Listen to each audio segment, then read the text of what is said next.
With Tesstudio products, I've upgraded the roof racks to match the upgraded light bar. Today's video, I'll be putting a brand new roof rack on the Cybertruck. But why? Because if you'll notice behind me, I already have roof racks. So why would I add another set? And there's really four main reasons, as we'll get throughout this video. The first reason, I'm just thinking about you guys, and I'm gonna do an install to let you decide if this is something you want to put on your own truck or just for the entertainment value of what else I can spend money on in my Cybertruck today. The second reason, while I've had these on my truck now for about 8-9 months, they've been really effective and I've gotten a lot of use out of them. They are just a little bit plain. These ones here that I got from Tesstudio had a little bit more angle and pop and just a little bit more better look to them, better feel to them. The third reason is I do occasionally have to remove my roof racks, especially the two that are farther back on the end of my truck. If I put large things in the bed, I need to remove those just to get things in. Just last week, I put a really large couch. A couple weeks before that, I had a big TV, like an 85-inch TV in the back, and I had to remove both of these different crossbars to be able to fit it all in. With removing these, it's not difficult, but it's a lot of bolts. Let me show you what I mean. So as you'll see here, I have two separate bolts just kind of holding on a cover. Once I pull that cover off, there's two nuts holding down on two studs to take it out. So anytime I have to remove this, it's at least 4 bolts on each side I have to take out. That's gonna be a change to this new one. The Tesstudio one I'm about to put on has like a little base. That does take 2 nuts to screw down to the truck, but however, that base would never have to pull off and it'd still hide underneath the flap here, which I'll show you in a minute. The new bracket here they got from Tesstudio, if you notice here, has a single bolt. So for whatever reason I had to pull this off, it would literally be 1 bolt. But what about the cover? Well, that gets me to the fourth reason why I had to switch. So this fourth and final reason that's causing me to make the switch from this old style to Tesstudio one is what this end bracket looks like. Anybody with that size Allen wrench could come by and unscrew this, pull this whole thing off my truck. So if I had something expensive on my truck, like a ladder or even skis, here in Colorado we do a lot of skiing, somebody with just a basic tool set could come and remove this bracket from my truck and walk away with all of it. So that's where this comes in handy. If you notice here, this style here has a key to it. So of course they supply a key and a spare. Only access this if you had the key to be able to get this bolt out. This makes anything you strap on top of your truck really secure, whereas in the old style, it honestly wasn't that secure. But make sure you stick with me throughout the video because towards the end, I'm gonna show you what this little gadget I have here is and how it's a total game changer and an absolute must-have if you're gonna have a roof rack on your Cybertruck. Before I can install this guy, gotta remove the old roof racks and light bars, so I'll get it to you from scratch so you can know exactly what it would look like, how the install would work for you if you had none of this stuff on your truck that I have now. Okay, so here I am giving you a top view of the truck. These are the points where you're gonna attach your roof rack to. If you just put a little bit of pressure on these, they're gonna pop open. So they look like this, and inside of those, there's just 2 threaded studs you'll put things to. Again, they just shut, they kind of click into place and they're good. You can pop them open pretty easy just like that. And that works for all 4 of these.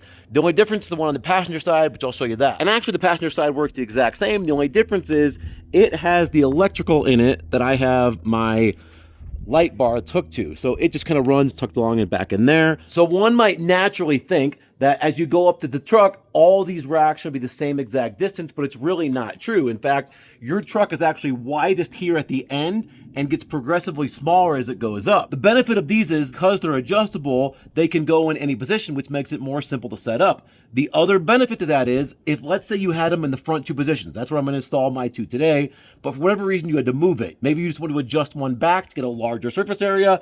You could do that with the same rack. If I do that now, I have to go back and find the other one that I store in my garage and use only that one for only this point. This gives you a lot more flexibility from where you want to move from one spot to the other. So I'm taking that as a huge plus, and also the simplicity factor I started with, that they can all go anywhere. So although it doesn't matter which bar goes where, the brackets themselves do matter. So these are marked with an L and R for left and right. These measurements are going to be as if you're driving the truck, so L will be on the driver's side. What makes this a single bolt design, despite the fact you have 2 studs coming down the truck, is just this. This is also measured with an L. You can see it there for the left side.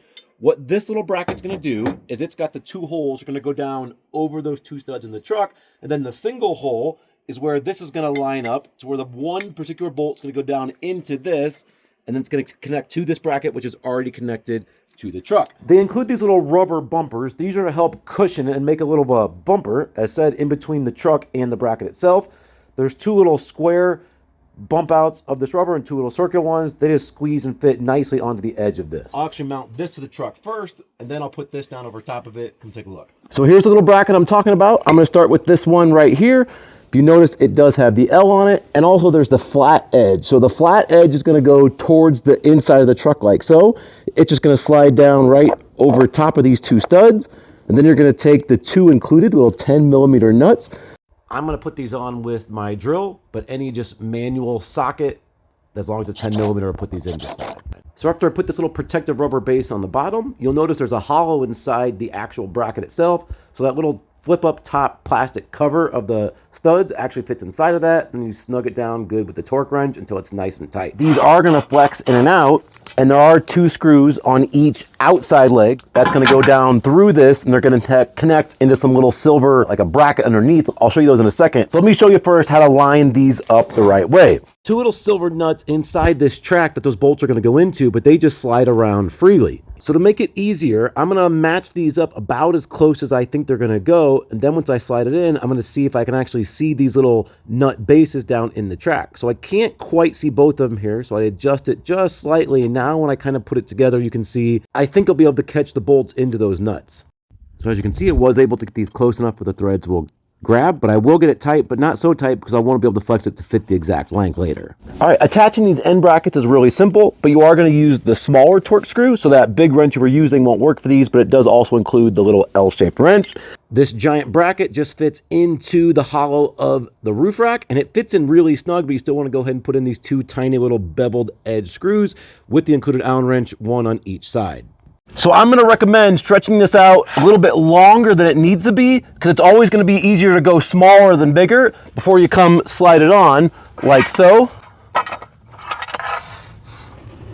I'm then going to use the included tool to drive this bolt in, and this is going to be the longest bolt that you have in the whole kit, is going to be the one that fastens this down. As you would expect it to be, it is a pretty good sized bolt, so I was able to snug this pretty tight down to the truck. Now I'm going to tighten down these last 4 bolts. They're going to stop it from being able to slide. It's also going to give it rigidity. I have found that it helps is to push up on this, is to get all that slack out, and then tighten these down. That'll help it stay really the level it's designed to as you're moving around. So I bounced around a little bit here as to not bind up in one particular spot. So I kind of went back and forth several times until I got all of these tight, again, all with up pressure. And as you can see, it eventually did get very level. Then it was a matter of doing the next bracket. So over here on the driver's side, same steps, went ahead and put that little base down and the bracket on top. Here on the passenger side, it's going to be a little bit different because I mentioned before, here's your wires for your light bar. So it is a little bit trickier, but I do think we can make it work. This first initial little tab is going to be just fine. It's going to go beside the wires, and you're not going to see anything there. That fits down just fine. Now this next part where this all fits in here, there's no real way where I can run this on the outside. It's going to pinch here, even with the little rubber mount. So what I'm going to do is I have this run along the rubber for my mount. I'm actually going to slide this up underneath. So on anybody's truck, you can pull up here, and with a little bit of force, I can actually force these wires back in under here, and then pull them out from the inside, like so. So now I won't have to be running across here. Now I'm gonna wire nut them, but if you'll notice, there is a little peak right through here where there's nothing. I'm gonna try to store the wires up in through here and into this little section right there. But let's wire nut these back. So this will end up working good for me. You may not have a light bar. If you don't, you're just gonna slide that little stub up into place. But if you have wire nuts, it still does fit up in that void. Then here I'm just snugging it down again, up on top of the truck, getting it level first. The only thing left is to put these lockable end caps on. These are also size specific. As you can see, the R for right. These just push right on, and then we'll lock into place with a single turn.